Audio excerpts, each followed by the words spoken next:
you okay? Help! Somebody, call for help!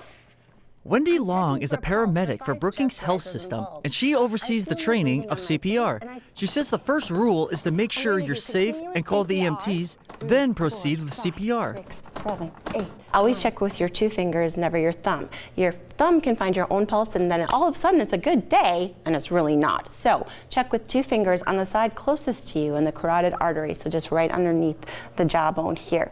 You're going to check for 5 seconds, no more than 10. If you don't feel a pulse, or if you're not sure you feel a pulse, you're going to start CPR. She says the biggest change in CPR is the beats per minute when giving chest compressions. So your rate's going to be 100 to 120 beats a minute. Used to be a little bit faster, it used to be a little slower. Now studies show that 100 to 120 beats a minute is exactly where we need to be. Long says to press the chest down around 2 inches and let it fully recoil back up.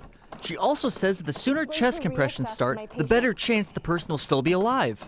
For every minute that somebody goes without CPR, it's about 10% of your brain. So if you do the math, after 10 minutes, you're probably going to have no brain activity.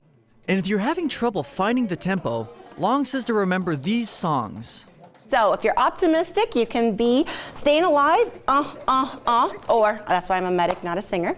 You can do Another One Bites the Dust if you're not quite as optimistic. Or if you are like the kids in my babysitter class, say, we don't know the words to those songs. Baby Shark will also work. Baby Shark, do, do, do, do, do, do. The other big change is rescue breaths.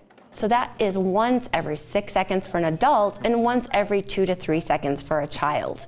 However, if you're not trained in delivering rescue breaths, you can just do hands-only, high-quality CPR and get a good result.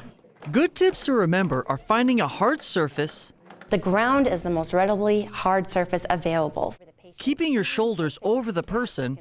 If you see, my shoulders are not directly over the patient. If I'm pressing down, I can possibly break ribs and they can become displaced. And if I'm pressing at an angle, I could accidentally puncture or rupture something that should not be ruptured or punctured. And doing chest compressions on the lowest part of the breastbone. We want to avoid what's called the xiphoid process. This is a V here.